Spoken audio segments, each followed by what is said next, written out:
Good evening, everyone. We'll go ahead and call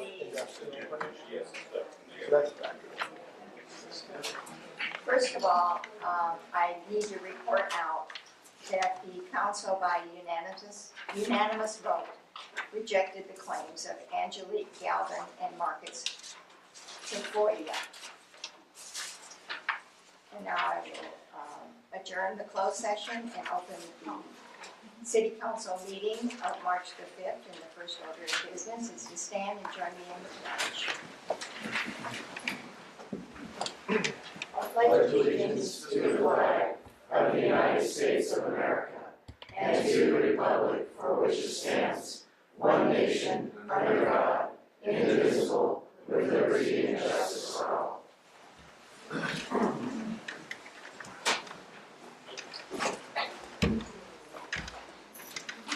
Roll call, please. Yes. Council members Connie Williams. Present. Jim Jordan. Here. Matt Hawkins. Here. Mark Plummer. Here. George Secarini. Here. City clerk is here. Administrator Ken Miller. Here. Our interim city engineer is absent. Attorney Douglas White. Here. Fire chief Amy New. Here. Acting police chief Turu Vanderwill. Here. Community development director Rochelle Kellogg. Here. City clerk's report on agenda posting. At 4 p.m. on the second day of March 2018, the agenda for this meeting was posted outside City Hall for public view. For those of you who are standing, there are a few chairs if you want to gather in. Or you can stand. Approval of the agenda. Is there anything that needs to be added, deleted from the agenda by the council? Any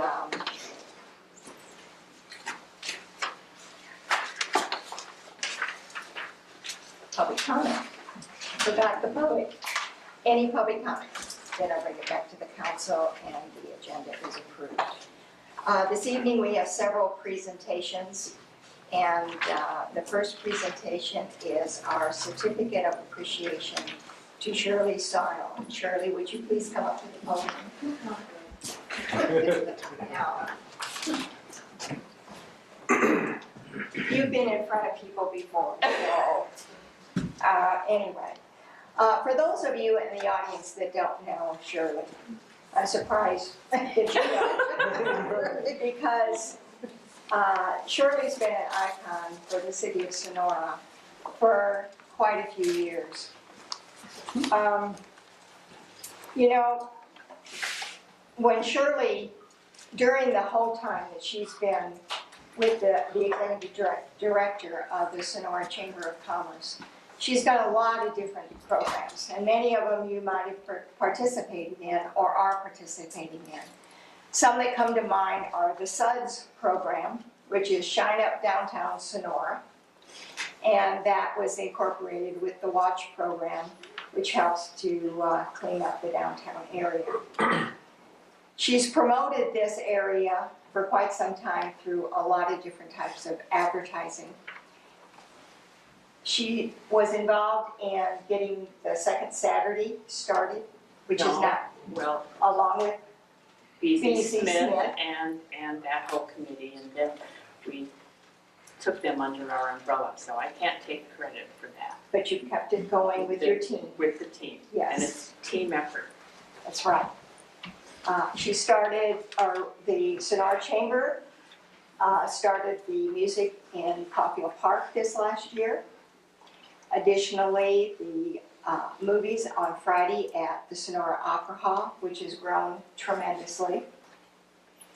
Shirley also has served on the Tuolumne County Visitors Bureau Board, has been the president several also the 3 times, and many committees.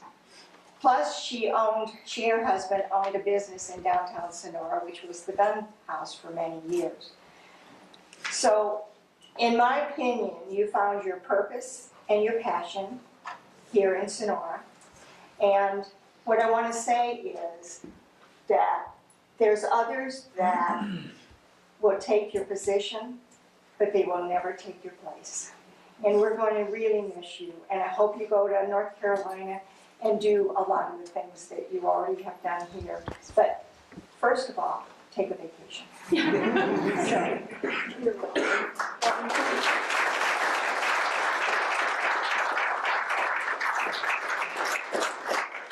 So we have a little certificate of appreciation. It states, this acknowledges that Shirley Sarno is being recognized for her leadership as Executive Director of the Sonora Chamber of Commerce and President of the Tuolumne County Visitors Bureau, and her long-standing commitment to the betterment of the community. Thank you so much. Would you like to say anything? I just wanted to thank everybody and to just say that it's always been a team effort. And I love this community, and it will always have a special place in my heart. And I can't believe that 20 years went by so quickly. And it has been home for the last 20 years. So I appreciate everything. Thank you. And I've enjoyed serving. It's been wonderful. And went by so quickly, I can't believe it. Anyway, thank you. Time goes by.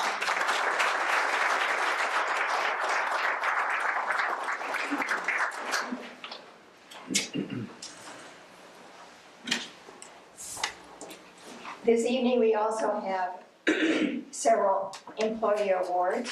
The first department is the fire department, and Chief Newt, I'll let you handle this.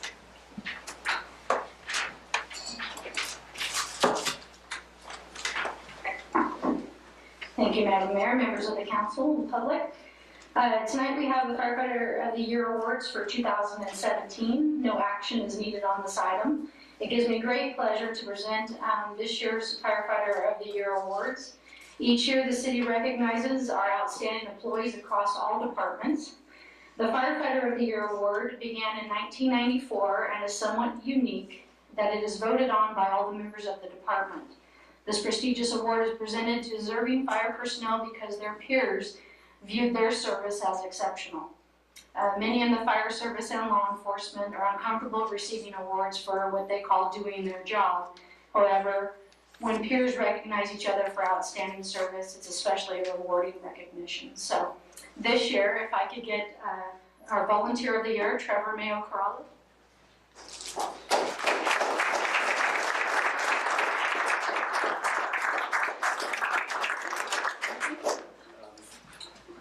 I'd just like to say thank you to everyone, thank you to the community, and yeah.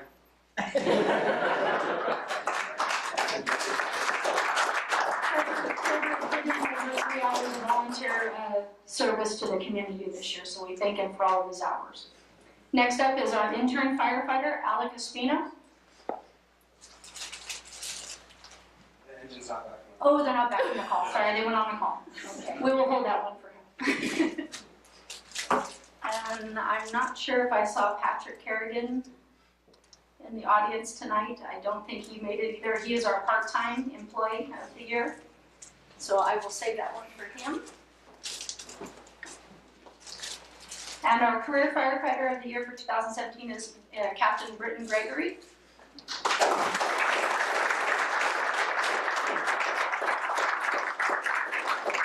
I was going to say, Britton is new to us. He just completed his first year with the city.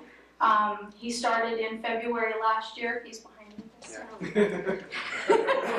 He started in February last year, so he didn't even get a full year in yet. He has hit the ground running. He has done some tremendous work for the department. He's made some positive changes, brought a lot of energy and enthusiasm to our department. I think it's nice to have new energy come in and kind of freshen up things a little bit, get everybody remotivated. So I really appreciate all the effort and work he's put into the department. Congratulations. Thank you.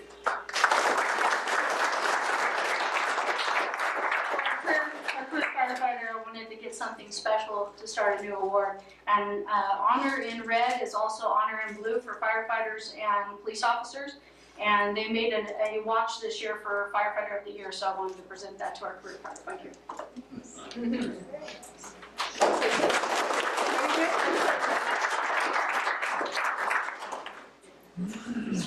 Finally, we have our historical volunteer companies, and this year we have a very special recognition. And if I could get Mr. Mike Mandel, and Adam is on the engine, not here, he's our president. Mike is a retired captain from the city department and one of our historical volunteer company representatives, secretary treasurer.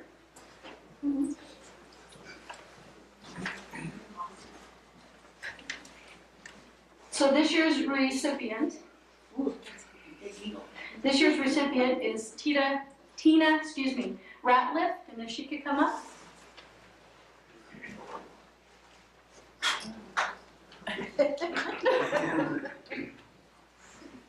Over which side? So Tina has put in 25 years of service to the volunteer historical companies, of which the last 5 years she was our president. She has been a member of the Sonora Muster team and has served as the fundraising chairperson.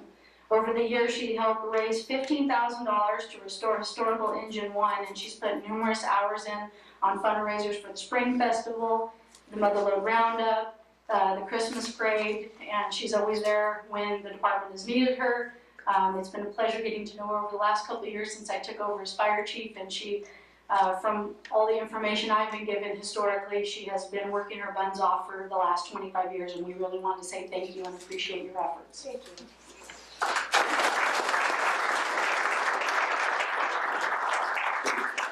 There's a chunk of firewood for you. Nothing else from you to dust. Thank you so much.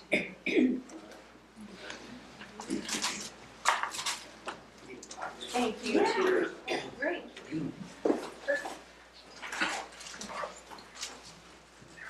Thank you, Chief New, and thank you to all of those who received awards this evening, and to all of those who in the fire department who are there when there's an emergency.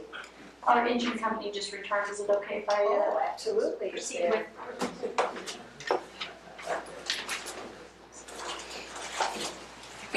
You put the fire out because they heard they were getting an award. So our firefighter intern of the year was Alec Espino, and he just came in.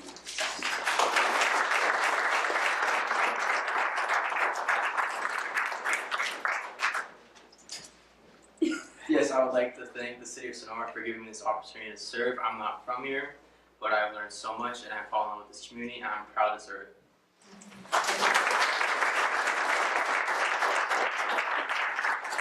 Alec completed our intern program, is finishing up school. He has a couple more classes for his associate's degree, but he is retaining himself as a volunteer for this next year. So he's been putting in a lot of hours, so he might be back up for next year's volunteer of the year. We'll see.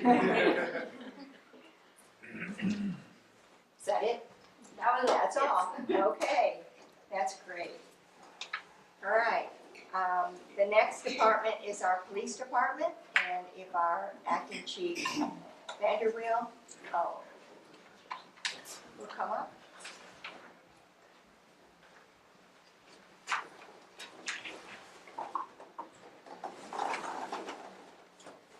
Good evening, Madam Mayor, Honorable Council, ladies and gentlemen of the public. Each year, the Sonora Police Department leadership meets to select employees of the year within 5 categories. This year, we implemented a peer nomination step in our selection process, which added another level of distinction to these recognitions. So as these awardees come up, take a little more pride in these awards for this year, and know that your peers selected you. First off, before I start with the names, I have to mention we have an incredibly talented group of people at our police department. Makes these selections really difficult each year. So, with that, Officer of the Year, Eric Weber, front and center.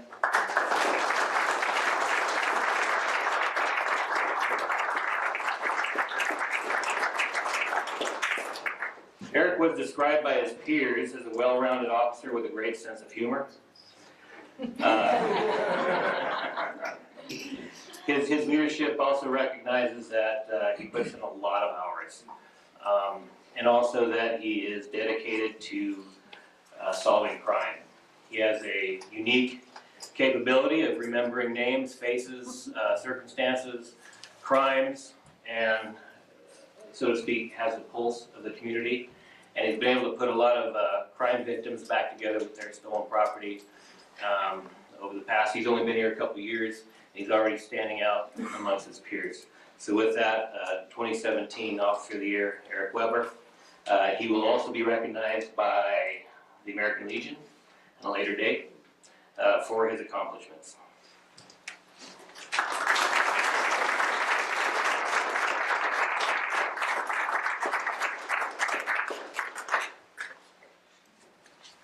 Next up, Gordon Winningham, Reserve Officer of the Year. Now, technically, he's not in reserve status right now. He was hired on with our department as a reserve officer, but we still have that category. He's a part-time officer with us, assigned as a school resource officer. He's just been incredible in this position, and he's redefined how the police department employs this type of function.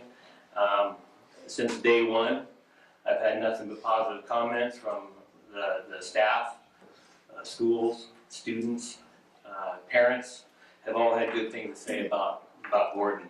Additionally, he's been instrumental in many investigations at schools, and some of which I know for a fact that has greatly improved the safety of our youth. He's also one of our firearms instructors, a rifle instructor. He's an ALICE instructor, and ALICE is the program we have that goes around to different schools and teaches active shooter preparedness. So he's instrumental in that. Can't say enough about Gordon, other than thank you for all you do for us.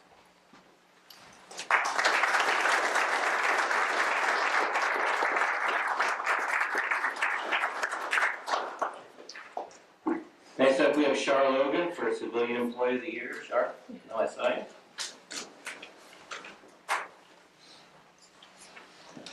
This is the second year in a row that Char has received this recognition. Her peers have spoken loudly about her. She's described as a pleasure to work with and someone who is always willing to do what needs to be done when asked. Leadership also echoes these sentiments and recognize her consistent and continuous positive attitude. I've never seen her complain. I've never seen her upset. And almost every single time I talk to her, she's got a smile on her face. So very proud to have you. She's a community service officer. She's part-time. She's primarily assigned to vehicle abatement and animal control, but she helps out in many other areas of patrol. Char, my pleasure. Thank you.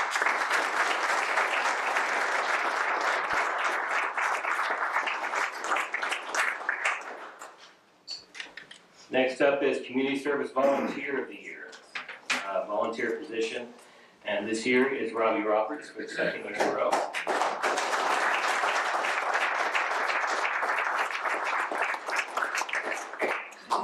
Again, Robbie has volunteered well over 1,000 hours for the year of 2017.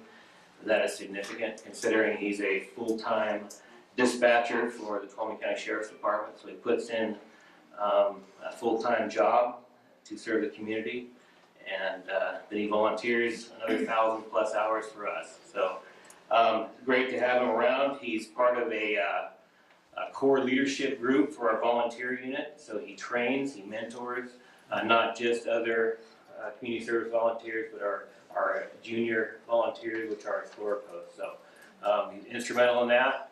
And he's always there when we have a detail. So we can't say enough about Robbie, and neither can his peers.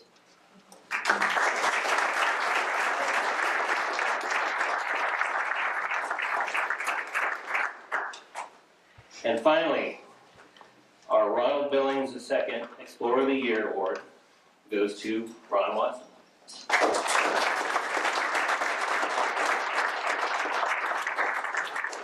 Ron was nominated for his dependability and commitment to the Explorer Post.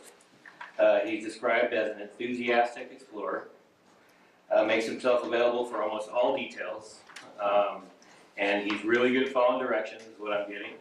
And he does whatever needs to be done to get the task completed. So, also noted that he is instrumental or is working on recruitment for the post to get more explorers for us, and also that he's very good at representing our department, our city, and the Explorer Post in a positive light. So thank you very much for your contribution.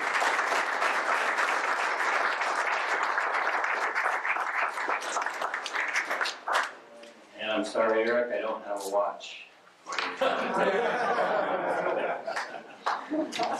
Thank you.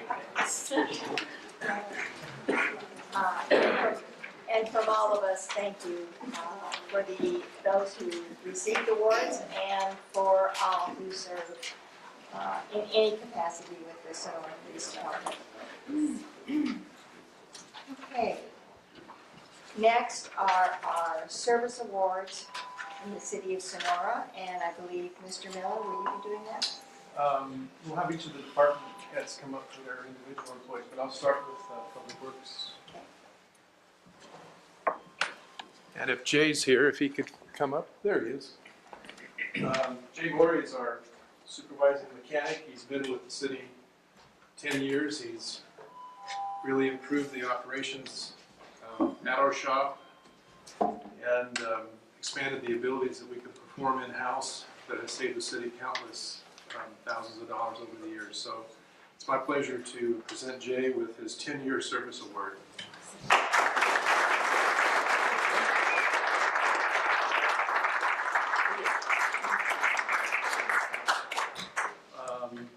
In the administration department, which is number 3 on the agenda, is Tony Arola. She's actually on vacation, so she's not here this evening, but I would invite the chief to come back up and present the service awards for Officer Bowley and the dispatch or office assistant, Deborah Dills. And I'm not sure if they're here tonight. Yeah. There she is. So I'll leave you to see. Maybe Bullet couldn't make it, he was here earlier. Maybe he's out on that fireball. Here's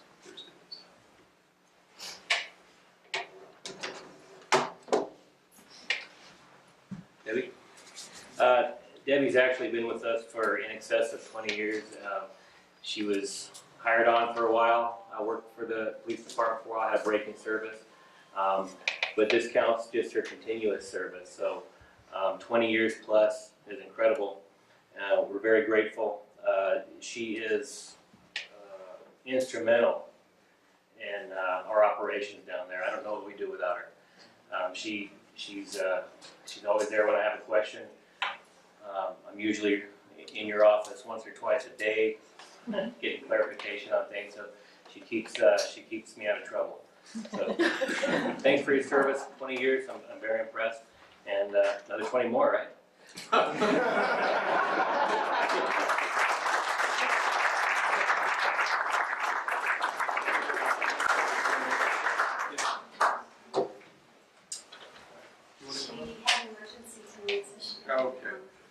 The last award was for Kim Campbell for 20 years of service. She's the community development specialist.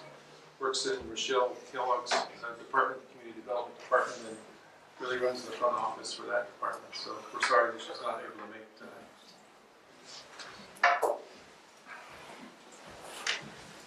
tonight. When people stay as long as what these employees have stayed with the city of Sonora, they put their heart and soul into the work that they do for all of us. And we really appreciate that. Yeah, sorry.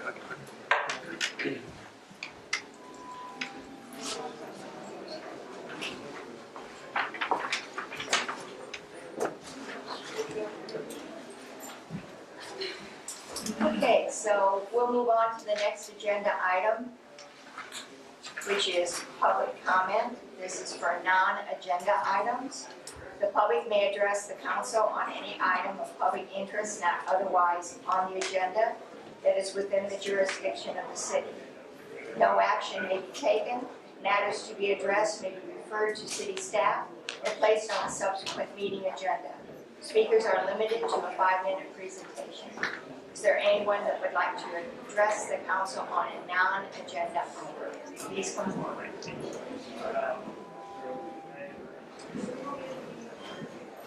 I'm Mary Lynn Ashburn, I'm a citizen of the city.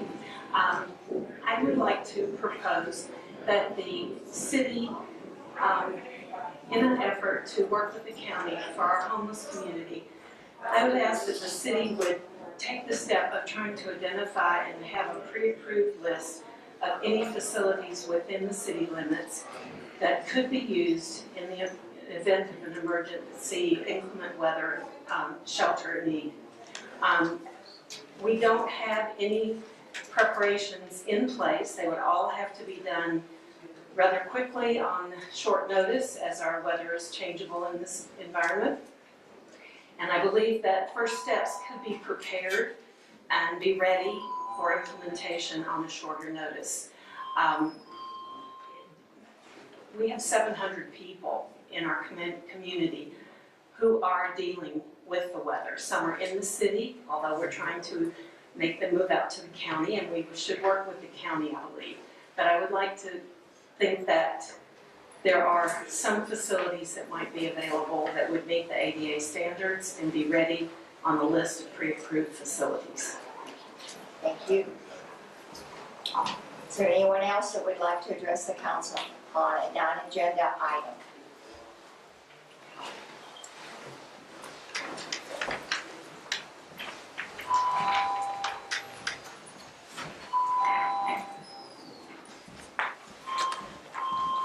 Appreciate the presentations. Have a lot of respect for fire department, police department, first responders, emergency personnel. But to me, the phrases kind of rang hollow because these same people that you were just to a few minutes ago also objected to any kind of commercial use of marijuana in the city of Sonora. Completely ignored. And I think that's a little bit disgraceful. Thank you. Anyone else who would like to address the council on a non-agenda item? Seeing none, we'll move on to the consent calendar. Items on the consent calendar are considered routine and will be voted on in one motion unless a council member or member of the public has a question or wishes to discuss an item. In that case, the item will be removed from the consent calendar and considered separately. This evening, we have item number 1, approve the following meeting minutes. City Council closed session meeting of February the 20th, 2018. City Council open session meeting of February 20th, 2018. Item number 2, approval to pay invoices and previously budgeted expenses on March 6, 2018. And item number 3 is approval of disbursements in the amount of $135,726.80 on March 2nd, 2018 for payroll, inclusive of employee salaries, employer and employee taxes and retirement contributions, and miscellaneous voluntary employee deductions. Madam Mayor, I'll move for approval of the consent calendar. I'll second it. Any other discussion? Any public comment? Then I'll bring it back to the council for a vote. All in favor? Aye. Passes unanimously. Item G is finished business, which this evening we have none. Item H is public hearings, which this evening we have none. So we'll move on to item I, new business. Item number 1 is consideration to adopt resolution number 03-05-2018-A, authorizing the closure of State Route 49, Washington Street, along with other city streets for the 2018 Mother Lode Roundup Parade and Rodeo.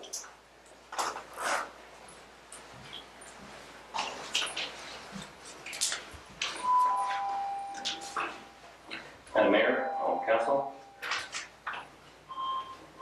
it is recommended that the City Council adopt Resolution 03-05-2018-A, authorizing this closure of 49, which is South Washington Street and portions of Stockton Road, along with other city streets for the 2018 Motherlode Roundup Parade. As you know, each year, the Tuolumne County Sheriff's Posse sponsors the Motherlode Roundup Parade on the Saturday preceding Mother's Day. So this year, it'll be held on Saturday, the 12th of May, 2018.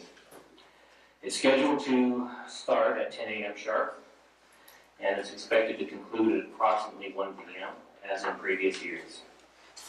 The rodeo is also going to be held on Saturday the 12th and Sunday the 14th. So we're asking for the closure of the streets.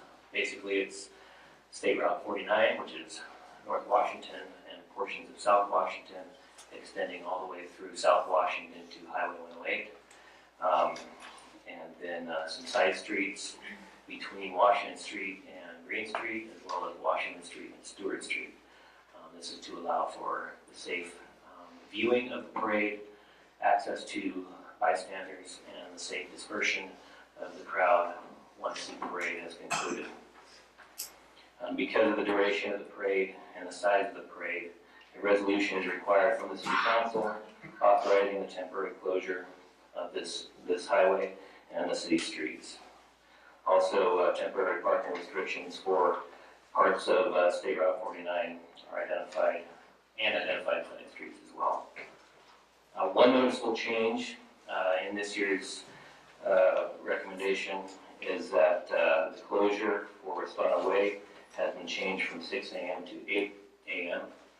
as we have been working with the posse to coordinate an alternate and better participant drop-off system, and I think we've found a way between the two entities there. So that'll keep Restana Way open for another couple hours as we prepare for this parade. Happy to answer any questions if you have them. Any questions or comments by the council? I think we have a representative from the Motherlode Parade here this evening, Mr. Opie. Well, unfortunately, I don't need You're this back. thing.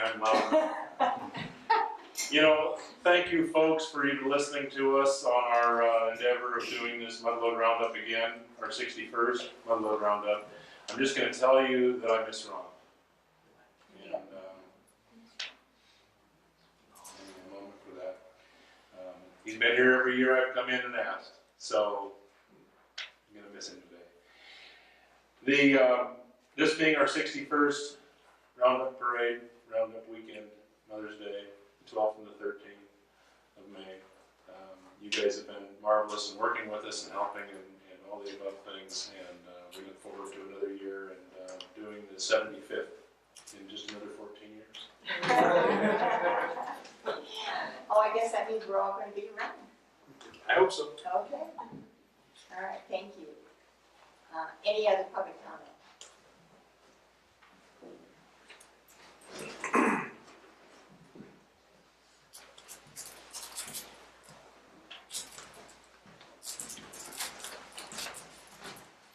Good evening, Madam Mayor.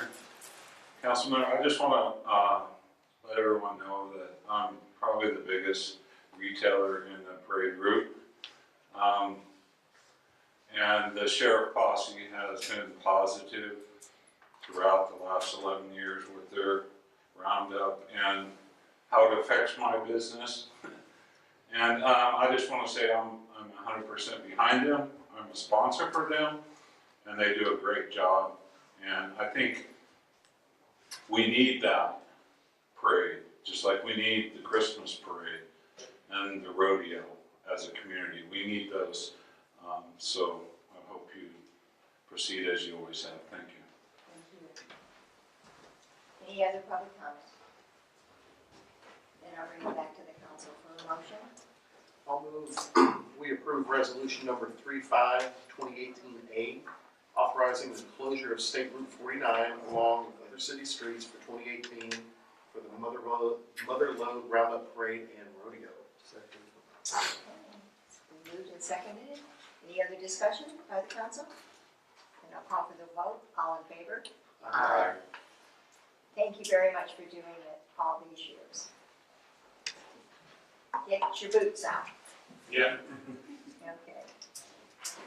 All right, item Item number 2 is consideration to adopt resolution number 03-05-2018-B, authorizing the possession and consumption of alcohol within the street closure areas of the 2018 Mother Lode Roundup Parade. Staff report. Good evening again, Madam Mayor, Honorable Council. It is our recommendation the City Council adopt Resolution 03-05-2018-B, authorizing the possession of open containers of alcoholic beverages and the consumption of alcoholic beverages during the parade. As discussed previously, each year the Tacoma County Sheriff's Posse sponsors the Mother Lode Roundup, and it is going to be held on Saturday 12th, 2018. It's scheduled to begin at 10 o'clock and conclude approximately 1 p.m. Historically, open containers of alcoholic beverages and the public consumption of alcohol have been permitted for the duration of the parade. At the completion of the parade, prior to reopening many streets and or at the direction of the police department, all open containers are removed from public areas and private lands open to the public. A point of note that the California Business and Profession Codes, Section 25620 prohibits possession of open containers so long as a city or county or government has a municipal code making it unlawful. As such, to allow for this, it would take a resolution to allow this open container to continue. The Tacoma County Sheriff's Posse has asked that the area within the boundaries of the street closures identified in Sonora City Resolution number 03-05-2018-A to be designated as an open container area, and within that area, public consumption of alcohol beverages also be permitted for the duration of the Mother Lode Roundup Parade, or as otherwise directed by the Sonora Police Department. One minor change you might see here is that the Sonora Police Department is recommending, as a condition to allowing open containers of alcoholic beverages for this event, is that these containers are limited to those constructed of materials other than glass. That's all I have. I'm available for any questions that you have. Any questions or comments by the council?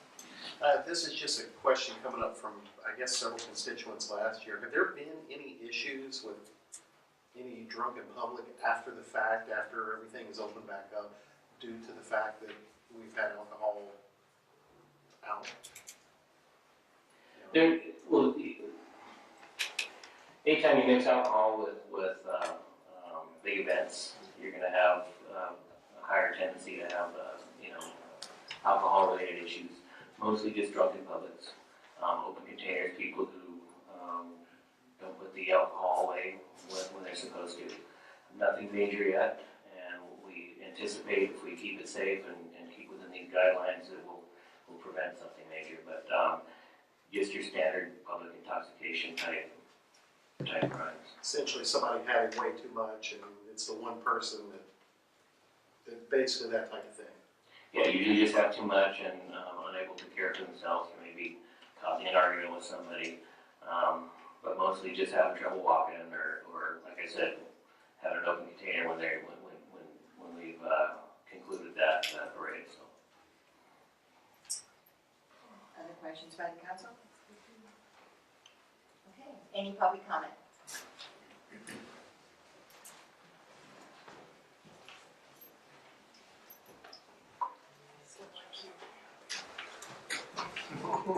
I objected last year, I object this year. This is illegal, we have ordinance against this, and I think it's extremely inappropriate for the police chief to come and request this. We have a serious problem with alcohol in our community.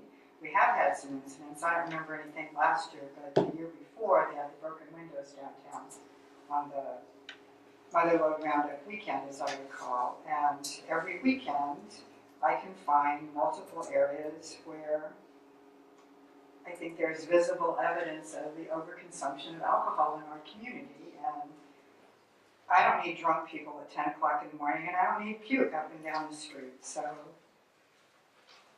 I don't know why we pass ordinances and have rules and then turn around and ask for exceptions for it. So I object this year just as I objected last year. Thank you. Any other public comment? Then I'll bring it back to the council. Chief, I want to ask a question, and that is, when this was established, it was established many years ago, I understand, that, and is it is it the posse that requested this in the very beginning? I wasn't involved in the very beginning, I know it's, I wasn't either. I can say that, when I was young, it was a practice. Yes, the posse has requested this. This is based on their request.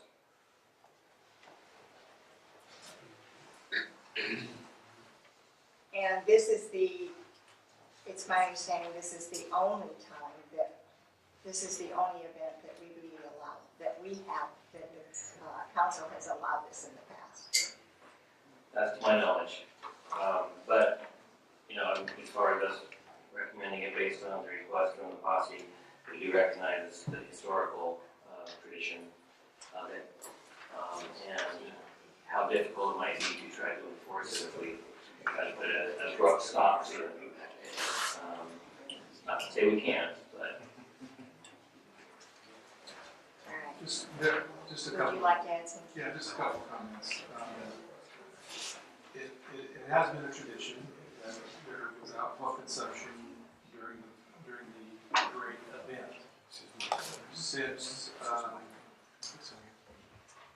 Acting Chief Vanderwill has been involved, we have legitimized that through an adoption of a resolution by the council. There's been a long-standing, the ordinance in the past is prohibited, but it occurred anyway, and it was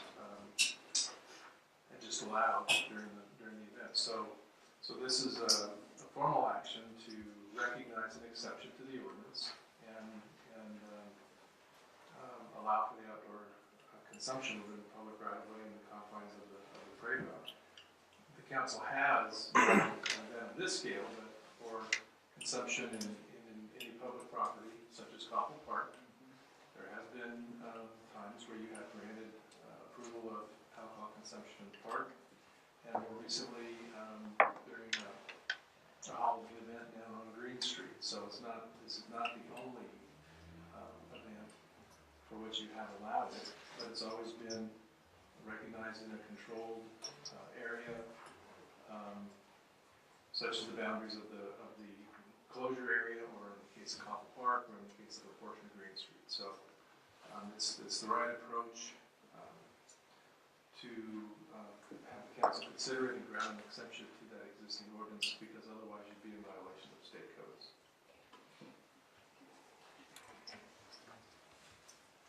We wouldn't be in violation, those consuming would be. Yes.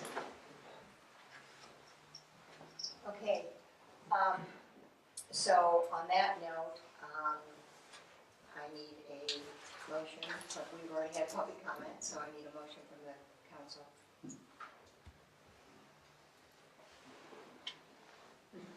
I've never been much of a revolutionary, and I think that this is one of those long-standing local traditions that should continue, especially at the request of our posse and police chief. So I move to approve resolution, that's 352018-B, correct? Yes. Yes. Second. All right, any other discussion? Then I'll call for the vote. All in favor? Aye. Okay, item number 3 is consideration to endorse the proposal from the Tuolumne County Land Trust Incorporated to provide dog waste stations in downtown Sonora. I've included in your packet a proposal submitted by the trust where they would provide, through their own funding, dog waste receptacle in the downtown, and through their efforts get others to donate funds to provide at least 2 additional receptacles. There's some examples of what might be placed downtown in the packet. that could range from a totally self-contained unit, or just providing the mitts instead of the waste receptacle as a part of the unit. If the council is in concurrence with this request, I would suggest that the matter be referred to the Vision Sonora Design and Marketing Committee for implementation and working with the trust to carry out the project. Okay. Well, before I ask for any council questions, we have representatives here this evening from the Tuolumne County Land Trust, and would you like to say anything about this project before we continue on with it? I'm Brian from Maine. Brian, you want to come up? I've spoken with a few of you on the issue. We had a member of the public come to us and ask us to sponsor an initiative, and we crafted that to be kind of a challenge to civic groups to provide the money to purchase these stations, with the caveat that the governing agency, in this case the city, would see the need for it and be willing to manage it and maintain it in the future. It's not central to our mission to see to it that the streets are free of dog poop. So we're starting the conversation, and I think it will continue to other entities such as Roseland and Tuolumne City and Twain Harbor. But we're starting here today. So Barb Balin has kind of handled the issue for us, and I'll probably defer any questions to her. Thank you. Thank you. Barbara, you want to say anything? You want to add anything to? No, I just would, I appreciate your consideration for this proposal. Thanks. Any questions or comments by the council for either one of the group of representatives? No? Okay. Then I will ask for public comment.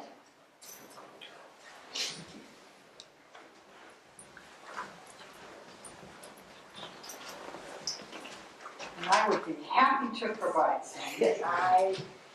Because I am sick and tired of all the dog poop that is downtown on the sidewalk. I found like 7 deposits on one weekend morning. And we have, and these aren't the homeless people, so don't blame them. These are our friends and neighbors who bring their dogs down and they pee all over everything and poop all over everything. Our buildings are getting stained. When we were cleaning the sidewalks, it was noticeable how much the smell had changed when we washed all that old stale dog urine off the place. And I don't know why dog owners can't be responsible and take care of their own pets. So we apparently have no ordinance for dog waste, or poop patrol, or pet care, or whatever. So I'm not in favor necessarily of having an ordinance and having our police run around chasing after dogs and their owners and their pooping dogs, but we need to do something. So perhaps if people can't carry their own bags, we could provide some for them. So there are at least 3 organizations I know that have indicated a desire to step up and provide this service. So they have it in Twain Harbor, they have it in Jamestown, it's at the fairgrounds. Dr. Whitman at his veterinary business has some. There's the actual huge one with the wastebasket and stuff is over by PetSmart in that plaza. So this would at least provide an opportunity for people to be more responsible dog owners, since they don't apparently know how to go to the dog park in the city. So I'm in favor of this. But I am not in favor of being sent to Vision Sonora and their community, because I requested a public meeting where everyone could talk about this. And Vision Sonora meetings tend to be very exclusive and not inclusive.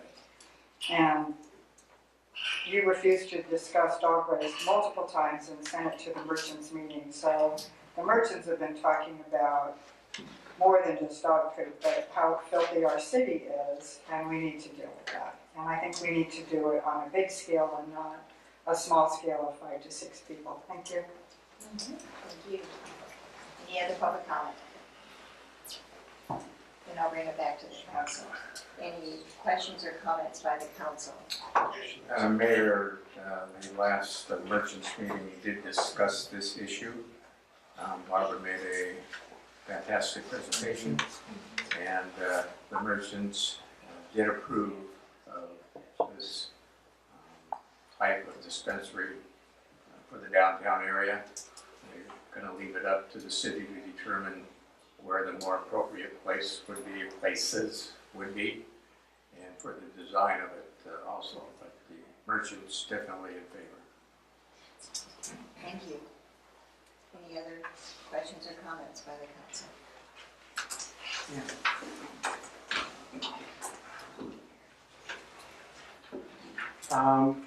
Assuming this goes as proposed to the Vision Sonora Committee, Design and Marketing Committee meeting, would it, any decisions there come back to the council as a whole or to the Vision Sonora Committee, or how would that work? And I guess I'd be asking Tim that. It could be as simple or as complicated as you want. I would just get their advice on what they think we should put in and some suggested locations and proceed on that basis. I didn't plan to bring it back to the meeting committee or the council unless that's your desire. I think the only thing that that the Vision Sonora Design Committee would want to do is have a conversation about the color and the proper placement, and with Mr. Miller as the Public Works Director as to how they should be installed, etc., so that they don't walk away. Well, there's more than color involved, though. There's several different designs that are available. Receptacle and non-receptacle Yeah. as well. Personally, I would like to bring back the recommendation from the Vision Sonora Committee to the full council for approval. Okay, we'll do that. And next week we have the Vision Sonora Design and Marketing Committee meeting on Tuesday, so this will be an agenda item. It'll come back pretty quickly. Sounds good. All right, we've had public comment, and any other questions or comments by the council? All right, I want to say one thing, because we've discussed these products for the downtown area, and I even went so far as to buy a little doggy bone with bags in it, put it on one of the garbage bags and one of the garbage trash receptacles, and somebody decided they would take it. So that did work out so well. It's got to be something that's going to be more permanent. So I want to thank whomever came to you all and made this recommendation, and I want to thank you all for stepping up to the plate and offering to help us get some of these. So I'll bring it back to the council for a motion. Oh, do we need a motion on this? That'd be fine. Yeah. Okay. Just the direction. Yeah, and we do have some responsible dog owners, because I've seen them taking care of their dog's situation in downtown. It's unfortunate that there are some that think otherwise, and that's their problem, I guess. So I will move to approve the proposal from the Tuolumne County Land Trust to provide dog waste stations in downtown Sonora, referring it to the Vision Sonora Design Committee. I'll second it. All right, we have a motion and a second. Any other discussion by the council? Then I'll call for the vote. All in favor? Aye. Thank you. Thank you, ma'am.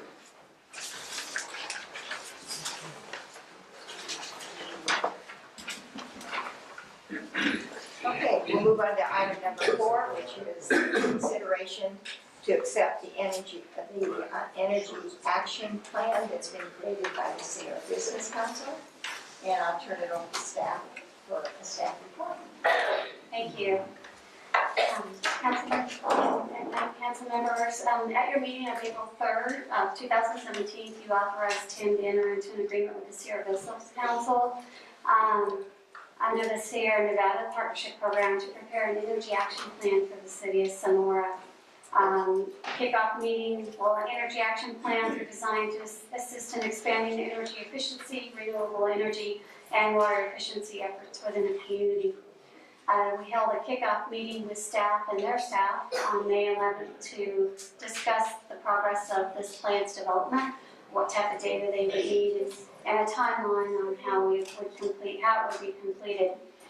They also held a public study session at the Planning Commission meeting on June 12th to provide opportunity for the public to comment and provide their input on what they'd like to see within the plan. City residents and business owners also were encouraged to take part of an online survey as part of their data collection. So we worked with them on some draft plans, staff, the city planner, city administrator, and I have reviewed the plans, made some recommended changes, and before you tonight, we're happy with the concepts within the plan, feel that we can move forward with it, and we are going to recommend, we recommend that you do accept the plan that is before you tonight. Paul Abrams is here with the Sierra, he's the program director with the Sierra Business Council. He's going to do a presentation of the plan for you, and you can ask any questions, definitely of him, not of me, because he's the expert. So I'm going to have him come forward, and he'll take it over from here. Thank you. Steve, Paul. Good evening. I'm going to start the presentation here. As Rochelle noted, this has been kind of a long time in the works, just under a year to help to prepare the plan for the city. I am here with my staff, Justine Freely and Ben Maritato, who helped prepare the Energy Action Plan, and Clark Stevenson, who is an AmeriCorps Civic Spark Fellow, who will be tasked with helping the city implement the plan if it is accepted. First off, I want to note Sierra Business Council is a 501c3 nonprofit based in Truckee. We work throughout the Sierra Nevada to promote solutions to environmental, economic, and social issues through on-the-ground projects. This work was funded through our partnership with Pacific Gas and Electric, and so it came to at no cost to the city, though there was some staff time to help with input and review. Tonight I want to just touch briefly on the rationale for developing the Energy Action Plan, review some of the highlights of the plan, example projects that we anticipate to be seen in Sonora if the plan is implemented, as well as discuss kind of the implementation work plan that is proposed, and finally to request acceptance by the council.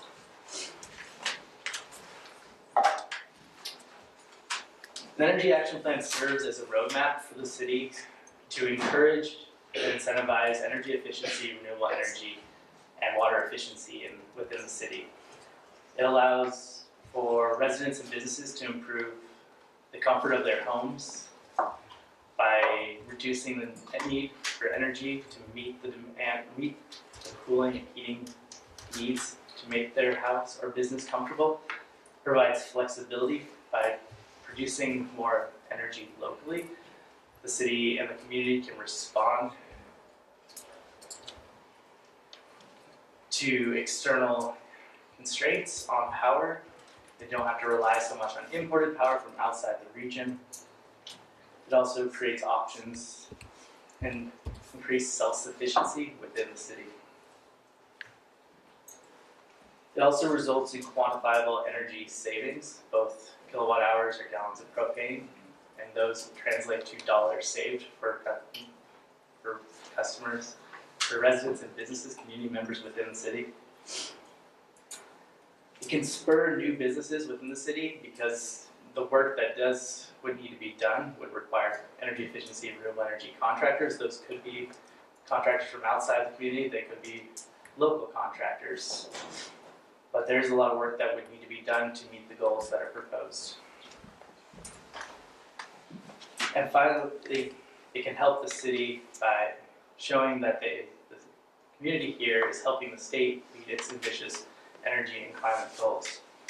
And it can also help the city open up access to funding sources both from the California Energy Commission and the California Climate Investment Funds. This shows where the city can go, but really it requires the implementation of the plan to get to these goals.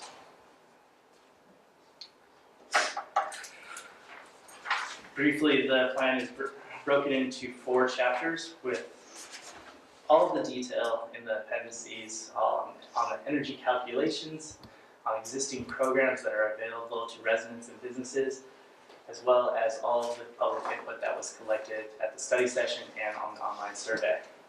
Chapter 1 is kind of the background and rationale that I'm covering today. Also briefly touches on what has been done in Sonora today.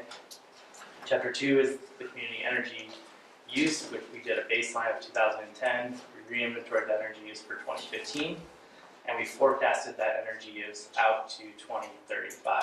And I'll touch on those numbers in a minute here. Chapter 3 is really the heart of the document. It's where the goals and the strategies lie, and this is where all of the kind of aspirational goals and strategies are laid out. Finally, Chapter 4 is the implementation plan. We've broken down into a 4-year work plan for the city at the request of city staff to make it more manageable. We also broke actions out to those that are specific to city staff and those that can be undertaken by a working group that is proposed to help the city implement the plan. We also include best practices in the implementation work plan that the city can utilize. There's 3 main energy focus areas within the plan: energy efficiency, renewable energy, and water energy. Each one of these focus areas has an overarching goal, a kind of target to reach, and strategies to achieve that goal. And finally, actions that are highlighted in the implementation plan to achieve those strategies. The strategies are designed to be direct and implementable. They focus primarily on public outreach and expanding in-house technical expertise, providing trainings, and really trying to encourage the participation in programs that are already existing.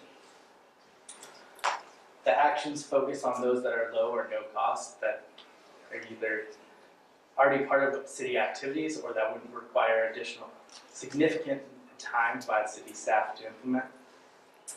We also want to partner with outside entities through the working group to help the city with implementation and really maximize the city's website as the go-to source for information in the community. The plan was also designed to be consistent with the city's general plan. In the housing element, the city is already committed to encouraging low-income homeowners to participate in existing weatherization programs that Amador Tuolumne Community Action Agency provides. Also, commitments to continue to enforce the Title 24 energy efficiency standards that the state requires, and pursue implementation of the California Green Building Code. The Energy Action Plan was designed to help the city meet these goals, but also go beyond and encourage a robust participation in these programs. Additionally, conservation open space element, promotes the protection of trees within the city. The air quality element recommends a partnership with Amador Tuolumne Community Action Agency to expand their programs and meet the air quality standards locally. We believe the plan can help the city meet these goals. I wanted to also touch briefly on the public input that was collected through the survey. Primarily, respondents were within the city limits, though we couldn't preclude people from responding. We did kind of separate out their responses. Most of the respondents were over the age of 45 and were primarily either homeowners or business owners within the city. We found that most people were familiar with energy efficiency programs, but might not have taken advantage of them. And so really, education is important, but it also reducing the barriers that exist for financing those projects and helping people understand the benefit of those projects is how we believe the city can encourage additional participation. For the renewable energy goal, primary respondents did not currently own or lease a system. Some were interested, but they often listed barriers to the upfront costs. There's a lot of innovative financing strategies that are available that allow for homeowners and business owners to pursue solar at reduced costs and sometimes at no upfront costs if they were to go with a power purchase agreement or other financial transaction. All this examples of these are included within the appendices of the plan, and we want to also provide the city with materials that can be posted on the city website so that community members can have access to this information and understand the benefits and costs. For the goal 3, the increased water efficiency, found that less people were aware of the water efficiency and conservation programs that are currently available to Tuolumne Utilities District customers. So we think education on this program is definitely key to making sure that if we do go back into another drought, that people are aware of the programs that are available to help reduce their water use. Also has the added benefit of reducing the energy costs, energy that is needed for Tuolumne Utilities District to provide water to customers. Additionally, during the public study session for the Planning Commission, we collected input from the commissioners and from community members. I don't have all of the public input summarized here, it is in the appendices, but I did want to highlight a couple of pieces where those public input was incorporated within the plan. For goal 1, energy efficiency, the focus was on low cost options and on weatherization is kind of that first step to prioritize, because those are activities that community members can take with very low initial cost, and then larger projects can be undertaken later. For goal 2, there was a asked to expand beyond just looking at solar, so we included other renewable energy sources, wind, biomass, and small inline microhydro. So it's not like a large dam, but these are things that hydro systems that can be implemented on residential properties that don't require actual damming a creek or a river. It can be in line with the stream or in pipe. And then for goal 3, the focus was on really working with Tuolumne Utilities District to encourage participation in their programs. Because the city doesn't manage any of the water or wastewater, everything is provided by Tuolumne Utilities District. That strategy, the goal and the strategies that are laid out for that goal really focus on working with Tuolumne Utilities District to achieve the goal. And finally, for the implementation action, the focus was on education and outreach first, and literally leveraging the resources that we can provide now with our Civic Spark Fellow, and the assistance that the CC is committed to providing to help the city moving forward. Here is some of the numbers. We believe that with implementation of the plan and with robust participation in the community, these energy efficiency targets or goals can be achieved. Primarily, the savings are associated with existing structures because there's limited new development planned or anticipated within the city of Sonora. So most of our savings are associated with existing structures. Approximately 1/3 of it are associated with energy efficiency for electricity. 2/3 of the propane savings are associated with energy efficiency projects. And then the remaining is associated with renewable energy systems.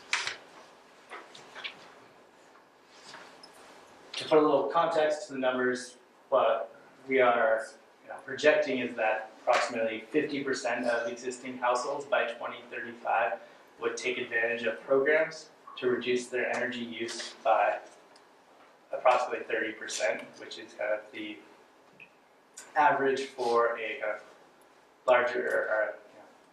larger whole house or building retrofit that goes beyond just lighting to include insulation or windows or upgrades to air conditioning.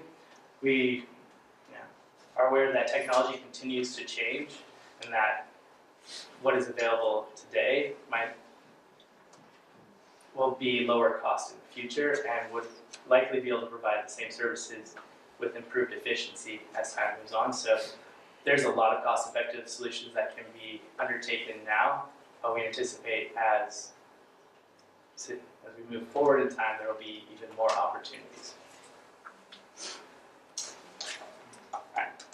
Also translates to cost savings. We weren't able to crunch numbers on the cost of all the projects that would be undertaken, but this is just the anticipated savings in energy in 2035.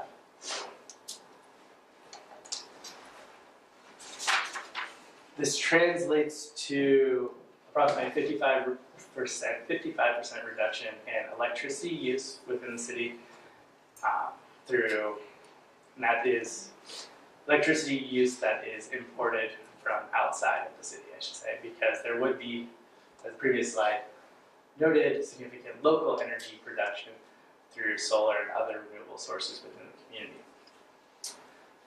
A 25% reduction in propane use and an 18% reduction in wood, primarily through those efficiency programs. These reductions are off of the 2035 forecasted energy use, which is based on projected growth in housing and employment within the city.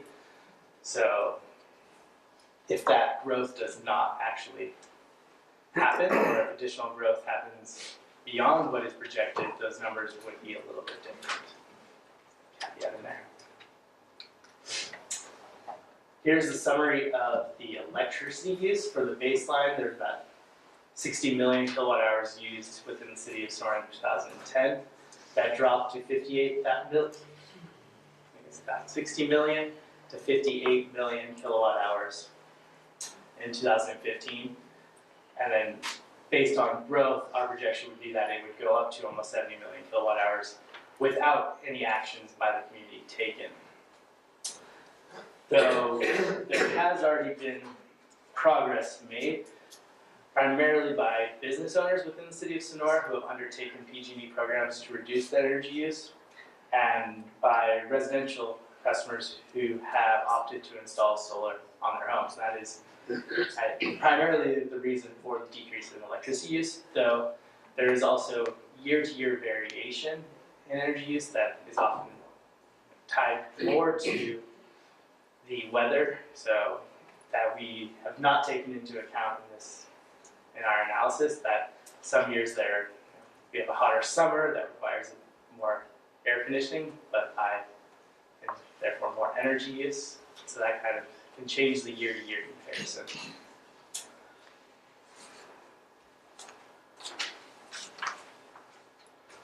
And then finally, the final one is our projected with implementation and participation by the community. This is the same information for propane use within the community. We weren't actually able to get the actual propane use within the city limits because propane providers were not willing to work with us and release that information.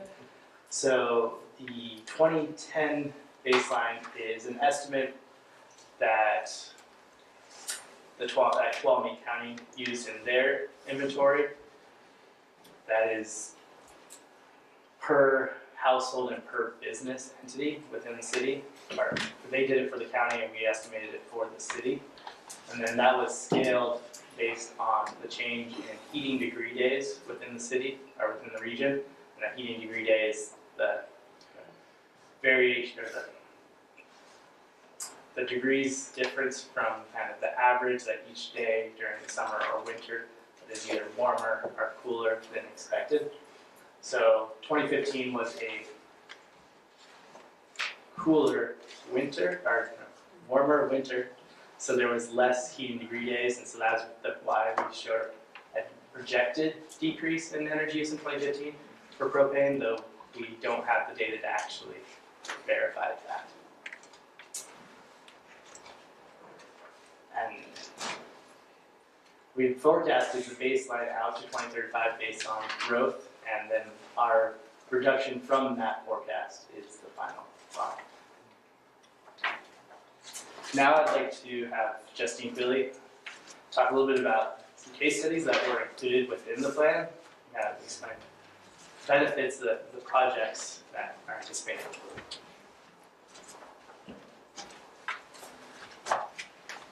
Thank you, Paul.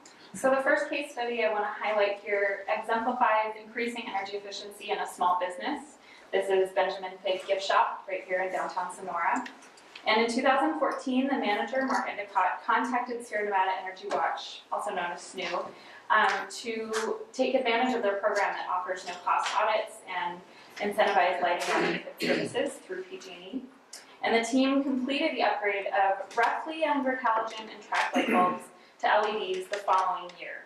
So the total cost for this project was about $2,500, and the incentives from PG&E came out to about $1,800. So this covered almost 75% of the total project cost, so it was only $625 at the end. This also equates to about 9,300 kilowatt hours, and that's about $1,600 of annual savings just from upgrading the lights. Mark was really pleased with the project, and he would recommend it to his colleagues and other small business owners. So the second one I want to highlight here is a zero net energy building. This is the Greenlee home in Truckee. And the purpose of a zero net energy building is to create enough renewable energy on site to supply the building's annual energy needs. Some of the highlights for this green home that make it an off-the-grid zero net energy building and landscape and lifestyle are, first of all, photovoltaic solar panels, and that comes with inverters and batteries and a generator for backup energy. And when you pair that with high energy efficiency appliances and LED lights that are meant to be off-grid, that creates a whole system that can be sustainable off-grid the whole year round. The house is designed to optimize natural heat retention and cooling through passive solar design. And this includes solar gain through the south-facing windows and passive cooling in the summer. And the whole house has a thermal convection loop that works with the Lopi wood stove and the insulated greenhouse to keep the entire home a comfortable temperature the whole year, so both in summer and in winter. Some of the energy efficiency features that I wanted to highlight were the extra mats that are built into the floors and the wall and the insulation in the basement. And that just increases the energy efficiency of the home and keeps it warm in the winter and cool in the summer. The water efficiency features of this particular house is a solar-powered well pump, there's on-site spring water, and there's a pump-free solar wood-fired hot water heater system, so that's really energy efficient. And it also has composting toilets and a septic system, and that helps conserve water and also increases the energy use of the water system.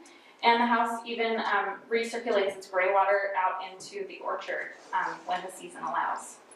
And so that just is a really good showcase of a zero net energy building.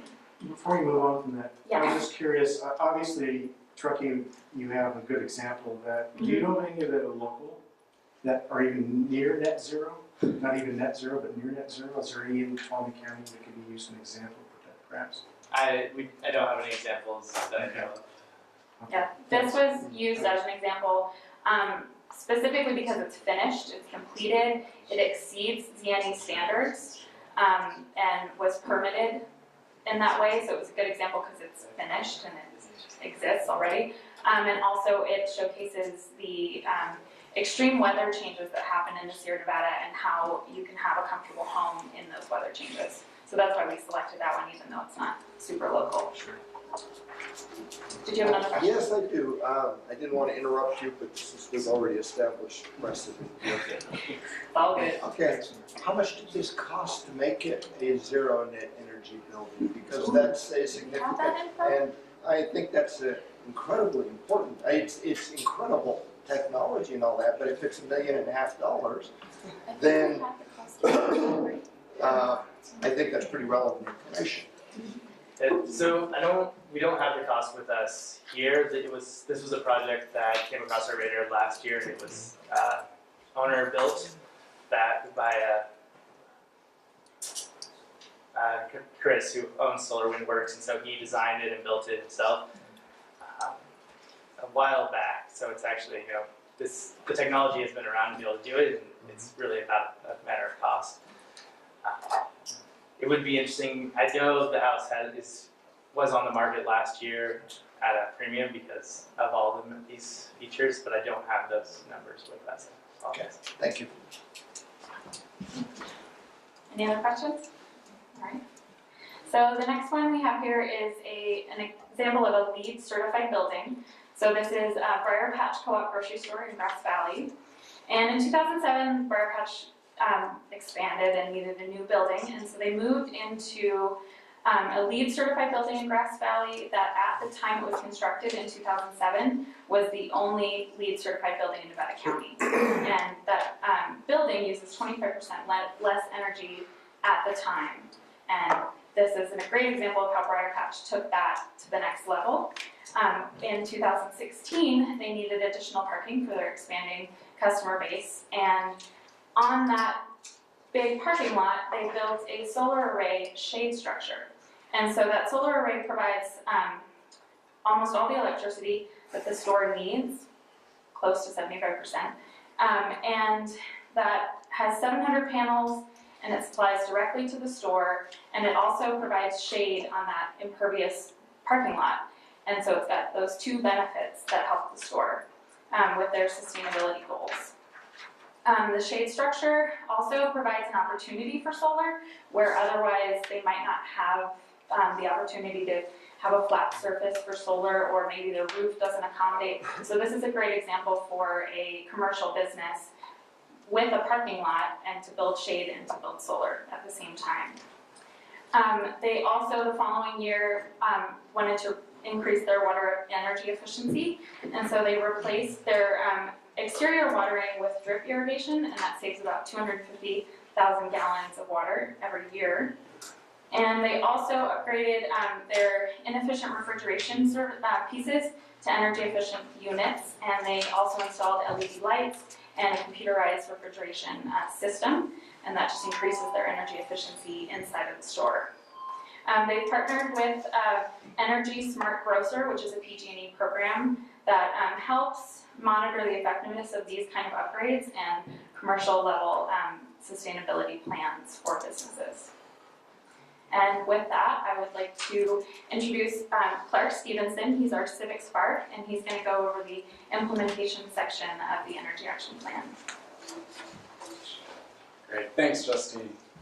As previously noted, I am the Civic Spark Fellow, the AmeriCorps Civic Spark Fellow, and I will be assisting with the implementation of a 4-year strategy for the Energy Action Plan till August, which is where my service year ends.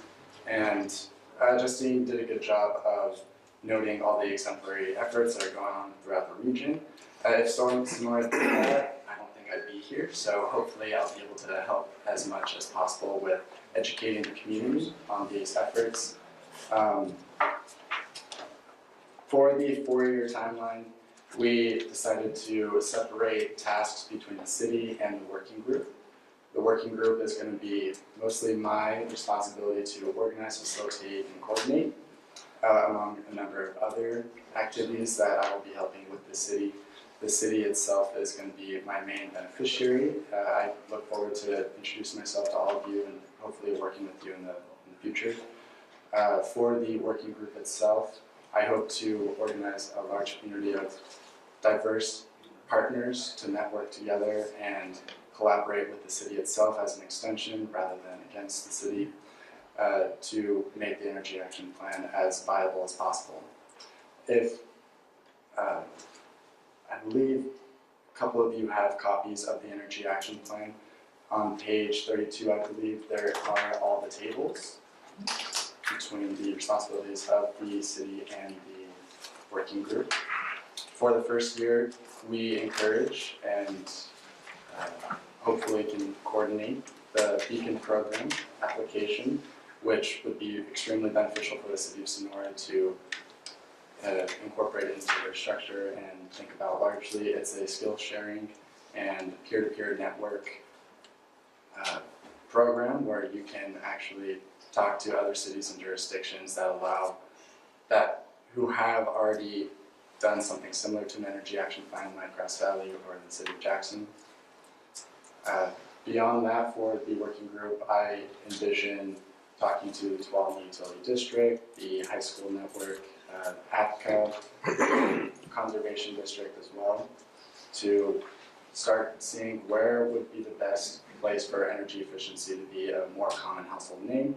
According to the workshop that we've already conducted in June, energy efficiency is already well known throughout the community. However, water efficiency, we believe, is not entirely known, as well as funding opportunities, as you see on the slide. And my role is to create a more online accessible page where they can find funding programs and different water efficiency activities. I know APCA itself is a water efficiency rebate and updating program itself. So I'm going to be here throughout the next couple of months, and if you have any suggestions on people I should talk to or places to start, I will be here after the meeting and we can swap contact information, and that also goes for the rest of the community here in the room. I look forward to working more with you guys in the future, and I'm going to pass it off to Paul to wrap up the meeting.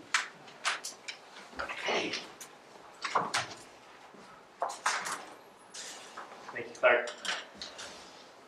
So just to kind of bring everything back, I wanted to highlight a few of the benefits of the plan. The anticipated annual savings in 2035 of over 38 million kilowatt hours, 500,000 gallons of propane, and 300 cords of wood is anticipated to be over $9.4 million in savings. That would be achieved every year in reduced energy costs. There would be obviously costs associated with that front, but that once the payback on those measures has been met, often efficiency measures can be payback anywhere from 6 months to a year. Renewable energy systems have longer paybacks of 4 to 6 to 10 years, depending on the system and size. But those savings would be achieved in perpetuity from over the life of the projects. The plan and the implementation plan would help meet energy needs locally, strengthen the local economies for new businesses, open up opportunities to pursue additional funding to accelerate this implementation of the plan,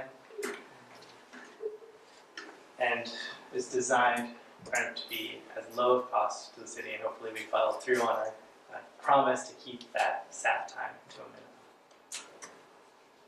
minimum. Now, I would like to open it up to any additional comments or questions. Okay.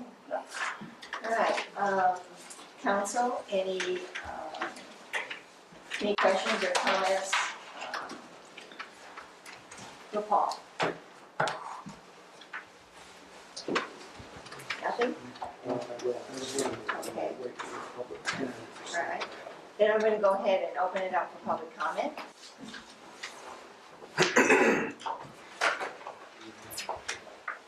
Members of the council, Charles Sagerton, resident of Sonora. I've been involved with programs like this for over 30 years. I'm also a member of the board of directors of Sierra Business Council, and also worked with PG&E in setting up these sort of action plans. One thing I think is really important to note is that the programs that we're talking about are programs that the citizens of Sonora have already paid for. The key is when we write our energy, check for our energy bills, and a piece of it called the public goods chart goes to San Francisco. If we don't leverage and facilitate the opportunities to educate consumers in our city about what these programs can provide, then other cities and other jurisdictions will get those resources. So the idea here is leveraging the return of the money already invested to the citizens of Sonora. So this is not something that imposes new costs. It's something that creates the best opportunity for us to take advantage of what's already in place. The programs that we're talking about are cost effective already, or they wouldn't be funded through PG&E. The low-income weatherization and education programs are tremendous opportunities that ACC has already been involved with, but can be involved with to much greater detail. I have offered, as you may recall in a letter to the council, my personal services as a concerned citizen of Sonora. I will offer that again formally to do whatever I can to help facilitate this and show local concern. I think Councilmember Plummer did mention something about the zero net energy homes of the future and what the cost is. Well, zero net energy is the energy code of the future. 2020 for 2019 code for residential, and following after that commercial. So the Energy Commission cannot create zero net energy rules without them being cost effective. How we get there is a bit of a challenge, but I've seen, low cost, moderate cost housing be zero net energy. And as a local note, a case study that I'm personally aware of, former Mayor Powell's house, and my mother-in-law, Marley was interested in solar years ago.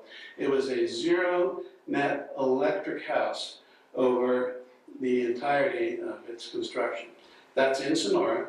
That's zero net electricity that's heated, with propane. However, the cost effectiveness of that with today's solar panels would represent a 20% return on investment per year.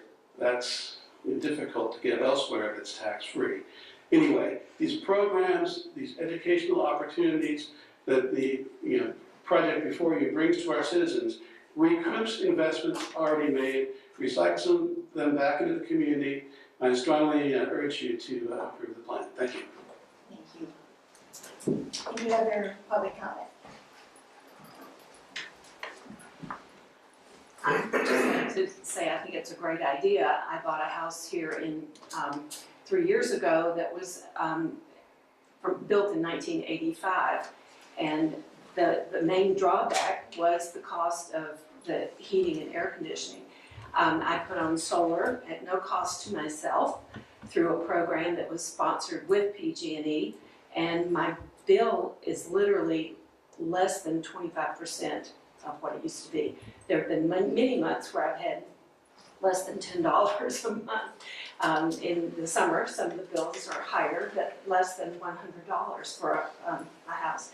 So I would love to know about some of the other projects that go along, like propane savings and those things, and water conservation. But as far as electricity, I think even the older homes in the area can benefit from those. Thank you. Any other public comment? Then I'll bring it back to the council for any questions or comments. No, I just wanted to thank Mr. Sagersman for setting the example and, being the member from the public that got out and got a part of this. This is a good thing. As a personal note, someone that is lower income with 4 children, I cut off my propane. I have no more propane. I started using wood pellets, which are basically the recycled wood, and I did see a big savings from there, and I don't have an AC unit. I have a salt cooler. And I've saved a ton of electricity. So I took advantage of some of the PG&E programs out there that, I've worked with other stores with the LED bulbs and that sort of thing. And my electricity bill is pretty reasonable, and I'm living in a house that's well over 100 years old. That is insulated like a house that's well over 100 years old. So I'm pretty happy. Okay. Any other questions or comments? First off, I'd like the savings, the anticipated savings in what is that, 17 years, $9 some odd million annually. How much does that cost up front to get to those types of savings? So those are the numbers that we don't have because every project is different and the incentives for every project is different. So some can be done for businesses. PG&E offers on-bill financing options, so there is no upfront cost at all. All the costs can be financed back and paid back on the bill. They don't have that option currently for residential customers, but that is something that we're working with PG&E to expand the options so that there is no upfront cost financing options so that people can just realize the benefits of the project immediately in cost savings. One financing option that is available for residential and commercial is property assessed clean energy PACE financing. And that is something that the city would have to approve, and then there are outside contractors who manage those programs. They train contractors within the community to complete projects, and they handle all of administration, and the only thing that the city has to do is work with them to put the taxes, so property tax clean energy allows for people to finance energy efficiency or solar or water efficiency projects by putting an assessment on their property tax bill. That's the property assessed clean energy piece of it, and so it's then paid back. It's only for You lost homeowners. I'm perhaps Sorry. ignorant of this tax. Is this additional taxes that would be? So it's a voluntary assessment that a homeowner or a business owner or property owner can put on their property tax bill and pay back over time, so they can not put up any upfront capital, but achieve, be able to take on a larger energy efficiency or renewable energy project. And most cities and counties in California have opted into these programs. I can provide, I think there is information in the appendices, but we can provide the council with more information. I find lots of these things really cool. My dad spent his life wanting to live off the grid, and a lot of it I find really exciting. But the cost and then the eventual cost to the city concern me, because it's always portrayed as an investment where somebody else is going to pick up some 90 or 100% of the cost, and I tend to be really skeptical of those claims. I think that everything concerned with saving water, which we have very little control of the production of, is the most valuable part of this. I mean, in some 5 years, we're supposed to be the biggest energy producer in the world for these petroleum products, and I believe others. And all we have to do is have will to have more energy. That's not a problem, really. We're going to mothball some of the best nuclear reactors in the world right now because we have an excess. So what I want to know is, it says in the working group actions, I see encourage a lot as the verb, the operative verb in most of those things relating to the public and business owners, people who would like to improve the efficiency of their homes. I would be one of them, for example, with my single pane windows. And, it's heating with wood's dirty and hard work and a constant effort. So, but is any part of this compulsory if we accept it? No. Everything is plan voluntary. is designed to just be voluntary. It doesn't set any requirements upon the city if staff time is not available to implement, and it does not set any requirements upon the community. So, Councilman, if I could just kind of interject. So I've done probably 6 to 12 of these for local jurisdictions. Some of them worked out, some of them didn't work out. Usually it was ones that we inherited that were done a long time ago. The agreements and the technology wasn't as good. The city's role when it comes to non-municipal resources is really just putting in place or authorizing some of the different financing mechanisms that would be allowed, Y-Green, things of that nature, so that if somebody wanted to, they could basically put the assessment on their property, which is just a really fancy way of saying a type of financing that they agree to go into, similar to a loan, but you get a better rate because it's a higher priority and it's secured and all that kind of stuff. So the real crux of this is our role outside of our buildings is authorizing certain companies to be able to offer different incentives. Again, Y-Green's one, the Chevron Energy Solutions. Can I view that as essentially then as moral support?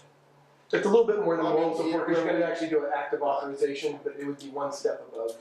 It's active moral support. Thank you. That's very helpful. Except there are, as we read through this energy action plans, there's several alternatives. I think the most important thing out of this whole plan is the educational aspect of what's available out there to any homeowner or business owner within the city of Sonora that can take advantage of these programs. In fact, I found one that I didn't even think about when I was reading through this. We recently did solar on our home and did it through a power purchase agreement, which was no upfront money at all. And we are entitled to the cost savings. So we have lots of sunshine here in California. So we may as well utilize what's been given to us. Any other questions or comments? All right. Then I'll ask for public comment. Did I already do that? You did already. I just have a point of information if I can share that. Absolutely.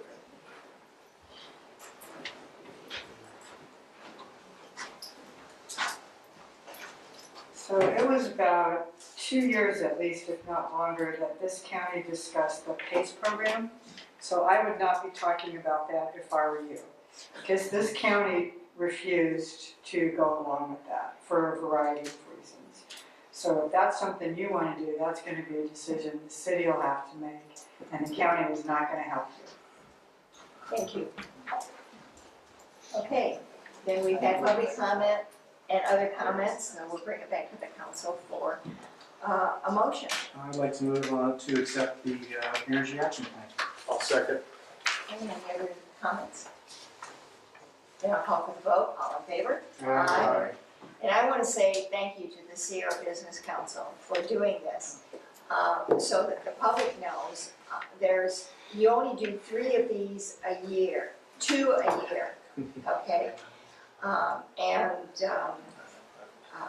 So I want to say thank you for choosing the city of Sonora and all the work that you all did putting this together. It's very in-depth, and look forward to working with our fellow in implementation. And Charles, thank you very much for your support as well. Thank you. So I called for the vote. I did that. Okay, then we're ready to move on. Thank you very much for coming here and doing the presentation. And we'll see how many residents are out there we can educate on all these programs to help them save energy. Okay. While you're doing that, I'm going to move on to our item number 5, consideration to accept the fiscal year 17 audit. And I'll turn that over to staff. Yes, Madam Mayor, members of the council, you have in your packet the audit, which includes the management discussion and analysis. The audit's been prepared in compliance with the Government Accounting Standards Boards. In summary, the audit concludes that there were no instances of non-compliance in the matters that were reviewed, and did not identify any deficiencies in internal control with respect to the audit itself. Some of the findings reflected in the management and discussion portion of the report that I'd point out is our general fund revenues actually went up year over year by about 2.5% which was about half of what it went up the year before, but the year before there was some sales tax adjustments that actually increased the sales tax amount by almost 6%. The special use tax, the major ag tax is now over $1.7 million a year. I think when I started, it was down around $1.5 million, and then grew once the recession concluded. That funds just over $1 million for police, just some $432,000 for fire, and about $259,000 for public works. The one unfortunate information that's included is the expenditures did exceed revenues by $190,000 at the end of the year. The reason for that was there was a salary increase that was awarded of some $105,000. That was leave balance payments for separated employees. The classification study was at a cost of about $38,000. It wasn't in the initial budget. There was some $15,000 in increased legal fees, and our self-insurance costs were $85,000 over the budgeted expenditures. So there's an explanation for those, but some of those unforeseen expenditures did result in monies coming out of reserves to end up the year with a balanced budget. So with that, I'd be happy to address any questions you may have on the audit or the management discussion analysis. I would like to give credit to Jennifer, even though she's not here. She did help prepare the management and discussion and analysis portion of the audit document, and did take time to review the audit while she was working remotely. So, but I did want to make you aware of that. So, thank you. Any questions or comments by the council? Yes. I have one, and it's, well, first I'd like to, I think that all things considered with PERS and everything else going up so dramatically that we are actually doing very well, and I would like to thank our staff and administration for that. I think that all in all we're doing a whiz-bang job. That is, that you're doing a whiz-bang job, and we're very grateful to collect accolades from the public for that. On page 7 here, I did have a question though, and that was the public safety and then public works figures from 2016 to 2017. Public safety went down by roughly $1 million, and public works went up by roughly $1 million. I didn't have a chance to ask you this privately because I got this too late. Yeah, why is that? I can't. I'll have to find out and answer that question for you because I don't know. Okay. Well, I endeavored to understand it as best I could. Otherwise, I'm happy with the conclusion of the auditor with no findings. So those are net assets. Those aren't actual expenditures. So it's value of equipment and property and that kind of thing. Okay. So, and I couldn't tell you what the changes were in the assets. Okay, no, I obviously was misreading to begin with. Because I was thinking that was budgeting. Yeah, see, I'm showing my ignorance here. Okay. Any other questions or comments by the council? Any public comment? Then I'll bring it back to the council for a motion. I'll move to accept the 2017 audit, and very thankful that we are still able to operate in the black. Second. Okay, we have a motion and a second. Any other questions or comments? Then I'll call for the vote. All in favor? Aye. Passes unanimously. And thank Jennifer Forrest for helping out with this audit. Okay, we will move on to monthly reports, which we have none for the evening. The Vision Sonora Committee report, we have none for this evening because the committee will be meeting on Thursday, March the 8th at 9 a.m. here. So we'll move on to communications. Consideration to support Coalition to Protect Local Transportation Improvements and endorse Prop 69 and or oppose ballot measure to repeal SB 1. And I'll turn it over to staff since we did not receive a staff report. The communication came from Steve Pauls, who's our league representative. The league is soliciting from their member agencies support for Proposition 69, which would secure the SB1 funds for transportation and not have them reallocated for other purposes. And if the council is so inclined to oppose whatever might appear on the November ballot, to repeal SB1. So the request is really up to the council whether they want to support on one hand and oppose on the other, or not take any action, or take a position on one or the other items. Okay, and if we support Prop 69, this is a June 2018 ballot measure to prevent the state legislature from diverting transportation funds for other purposes or redirecting funds for non-transportation projects, is what it's telling us here. Does our city attorney want to say anything? Okay. I do see, well, before I say that, any questions or comments by the council? I think you were going to indicate there.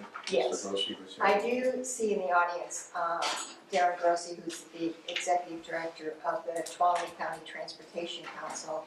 Let me just summarize a few things that are on the short term, then I'll move to some long-term items. I want to point out that first, we did get an opportunity to get some pedestrian improvement project done through the active transportation program. That's up at the Red Church. That was $722,000 that the city was able to compete for and get this last summer. And we are anticipating doing another project through downtown Sonora to improve pedestrian safety. The Copper project is expected in May.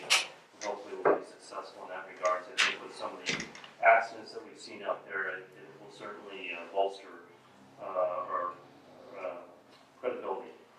And then I want to also mention that transit does receive funds. We receive about an extra $100,000 in funding. That may not be everybody's highest priority, but I would point out the more we receive through our state transit assistance funds as a result of SB1, the more we're able to pass through to local road maintenance programs. So that has a benefit to roads, even though it's a transit dollar.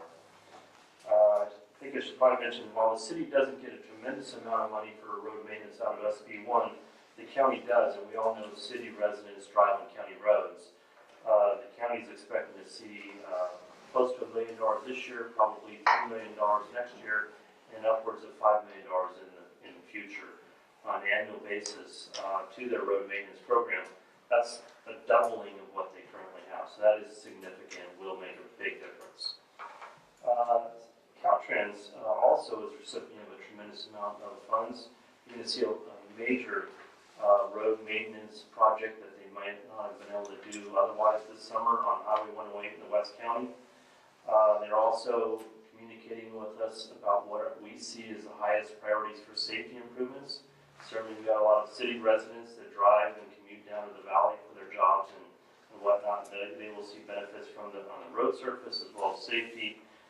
And then finally, I want to mention that our regional transportation plan, there's two actually to talk about. Our regional transportation plan recognized widening of Highway 108 through the Jamestown corridor is a high priority. It has tremendous congestion on holiday weekends, particularly on summer Sundays or Mondays after the 4th of July weekend or whatnot. And that congestion can back up for miles from Jamestown and sometimes heading down into Oakdale. Our regional transportation plan looked at that as a 20-year project before we see funding for it. With SB1, we've moved that up. We're starting on that presently, and we expect to see it done in the next 10 years. So that's a big difference that SB1 will make. And then we'll just continue right down that corridor with more projects as we've done with East Sonora Bypass in stages. And then finally, I want to mention the North-South Connector. I know it's a big priority for many city councils over the years, going back into the 80s. It is looked at as the main congestion relief project for downtown Washington. Certainly was a project that Councilman Stern had advocated for decades. The North-South Connector, otherwise known as Greenlee Road Extension, was in our regional transportation plan beyond our 20-year funding program. We just didn't know when we'd ever get funding for it. With SB1, we have an opportunity to secure funding through the Congested Corridor Program, and we put it into next year's work program to actively start working towards that end. So there's a lot of good things that can happen with SB1, and it's important to continue on. I recommend you support this proposition. Thank you. Oh, I'm sorry. Okay. Grossi, is there currently anything on the ballot, I mean, because the second one, I oppose the November ballot measure, is there anything that's actually reached a level of being on the ballot, or is this just hypothetical at the time? Well, it's certainly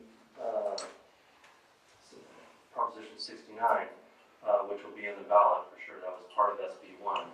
As for any opposition or repeal of SB 1, they're in the signature gathering stage. I think there's been 2 or 3 different efforts in that regard of combining forces, but they have not secured a place in the ballot yet.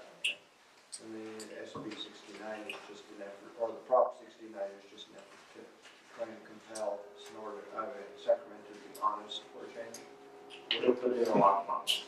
Keep the money where it needs to Well, I be. mean, they've had trillions over the last many decades already misspent, and we have some of the worst roads. And I support Prop 69 wholeheartedly because I don't trust Sacramento at all with our money. But thank you. Any other questions? I'm assuming the opposition to SB 1 is the gas tax, the increase in the gas tax, and the other increases that are included in that particular bill. I'm assuming that's where the opposition is. Why else would you oppose it?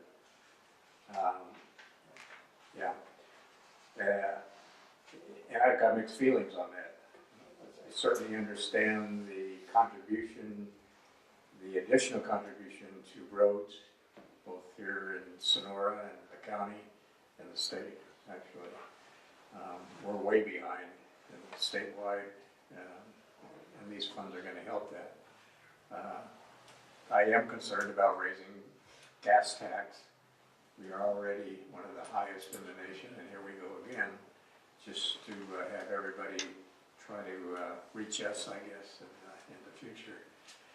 So I got mixed feelings on it, but my mixed feelings would come down on the side of protecting the funds that we're going to get from that bill, and so I would support the issue. Thank you. Any other questions or comments by the council? All right, any public comment? Seeing none, then I'll bring it back. I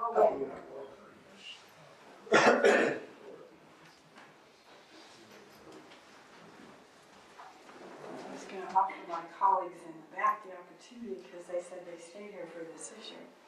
So I just want to point out that I'm just fascinated that at least 8 times when Stephen Qualls has asked for something to be on the agenda, it's on the agenda. And when I ask, it never ends up on the agenda. And I live here, I pay taxes, and I vote. Thank you. Okay. Any other public comment? Then I'll bring it back to the council for a motion on what you want to support, not support, oppose. I'm in favor of supporting Prop 69. I'm not so sure that the council needs to oppose, in my opinion, the November ballot measure that would repeal the Road Repair and Accountability Act. I think the voters of the state of California will be able to do that all by themselves. That's my And opinion. the League of California Cities, have they put out a position on this? Their position is This is supporting their Prop position. 69. Yeah. Yeah. Madam Mayor, I'll move to support Coalition to Protect Local Transportation Improvements and endorse Prop 69 and or oppose ballot measure to repeal SB 1. You want to go ahead and oppose the repeal? Opposing the repeal, yes.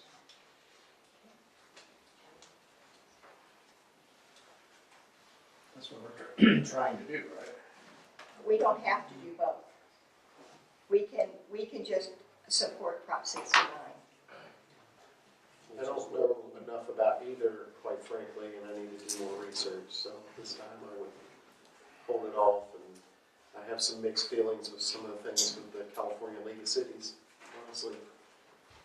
So you have a motion. Okay. You need to ask for a second. If there's there's no discussion, the motion dies, but you shouldn't be having discussion before the motion. So, do we have Question in the motion though? Exactly as stated?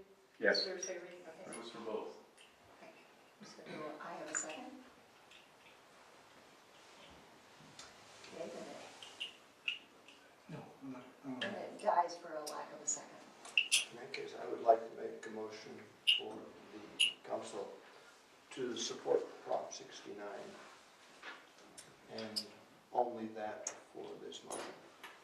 Okay, For now. Yes. Second. all right, I have a motion and a second. Any other discussion? And the reason, and the reason for that is that still the ballot measure to repeal SB 1 is still out there gathering signatures. We don't know if this is going to happen or not. I suppose we could be in a position where by opposing the November ballot measure, we would be encouraging people not to sign the signatures. But I'm more of the mind that we need to oppose something when it's actually, when it's tangible, when it's there, as opposed to what if. The June ballot measure is there. And so that's why I think if we want to go down the road of opposing the other measure, we need to do that then. Any other discussion? When it exists. Then I'll call for the vote. All in favor? Aye. Aye. Opposed? Abstained? I'm going to abstain until I have more knowledge. Okay. Then it passes 4-1. All right. 4-0-1. Oh, I'm sorry, 4-0. With one abstention by council member comments. Okay, we'll go on to council member and department head reports. So I'll start with Ms. Kellogg. Anything from your department?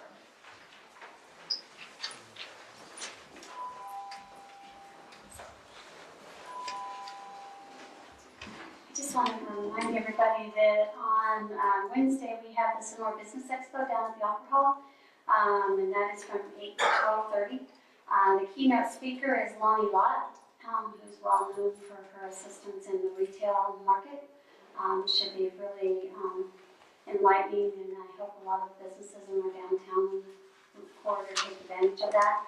I know that the word has been out a lot. There's also some other workshop type or information type things related to business records and taxes, insurance related, employment, and also some online marketing and resources for businesses. So that's at the Opera Hall. The city is one of the sponsors of that event, along with several other organizations, most notably the SBDC. Her is very involved and was really the start of this business expo that we've had for several years now. So anyway, hope to see you guys all down there. Is there a cost? Yeah, it's free to the public. It's free to the public. And you don't have to be a business owner to go. You can be somebody that's interested in wanting to start a business or just interested in finding out some more information. Thank you. And that's this Thursday, This Wednesday. This Wednesday, starting at 8 o'clock. 8 o'clock. Thank you. At the Sonora Opera Hall. Okay, Chief New, anything from the fire department?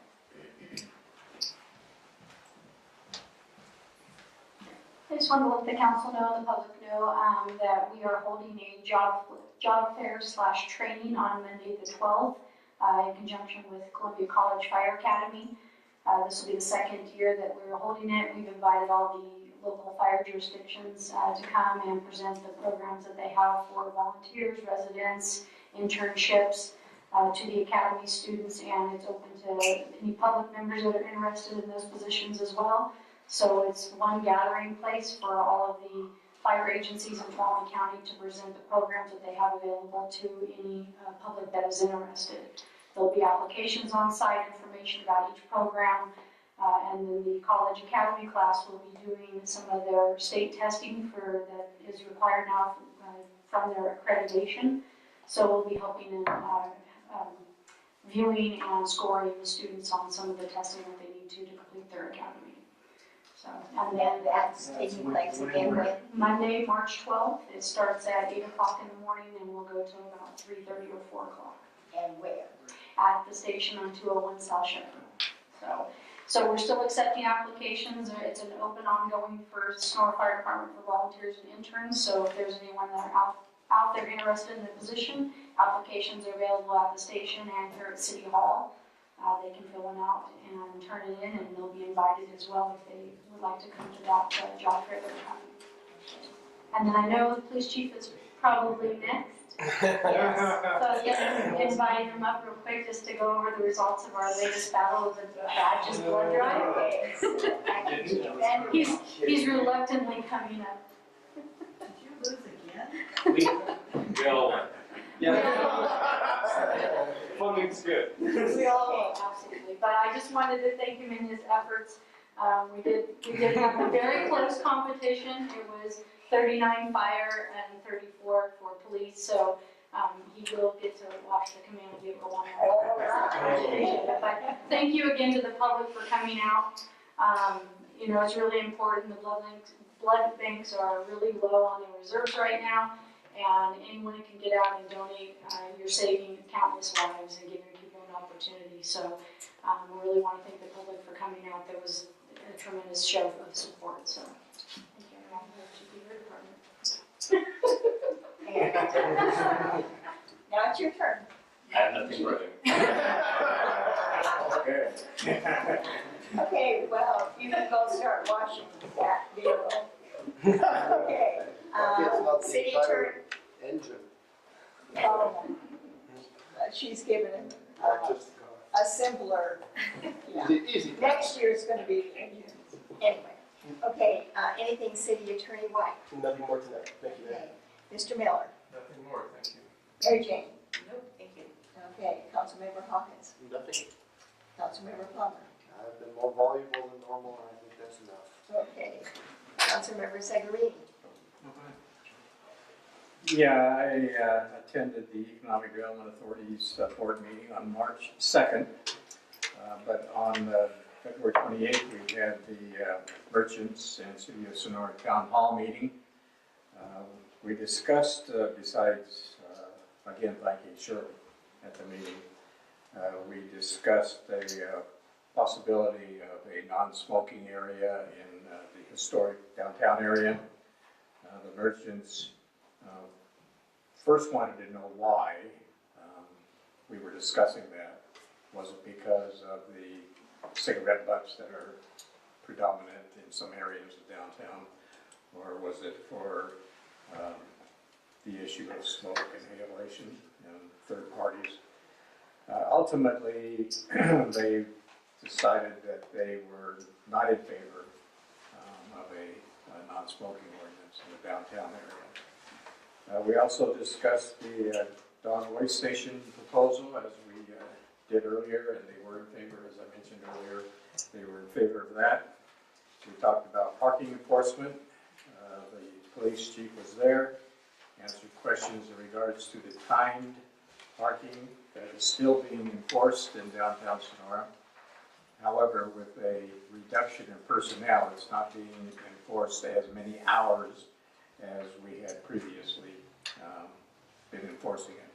And basically, according to the chief, and correct me if I'm wrong, chief, we're predominantly looking at the time parking. We're not looking at so closely over the line or improper parking, but basically the time part of it, which is what the merchants were concerned about. We discussed the new street lighting. If you haven't been in downtown Sonora after the sun has gone down, and the new lighting that's downtown has certainly brightened up, in their opinion, in my opinion, the downtown area. We're happy that PG&E provided those LED lights for Sonora, and that was about it. Mayor Pro Tem Garaventa. On the 22nd, I chaired the Homeless Task Force meeting, and mostly the discussion was based on merchants' problems with stuff happening downtown with the merchants and therefore, or stuff like that. Mary Ann Wright, who was the business representative, led the, had gone around and had a report on from different members, different merchants about some of the things that are there. We had also people from the business community also at the meeting. Attended the open house for Shirley and Mike Sarno as they're leaving. And, oh yes, and attended the EDA meeting along with George. That was it. Okay, and I have nothing this evening. So on that note, I will go ahead and adjourn this meeting. At 7:11. Thank you all for listening.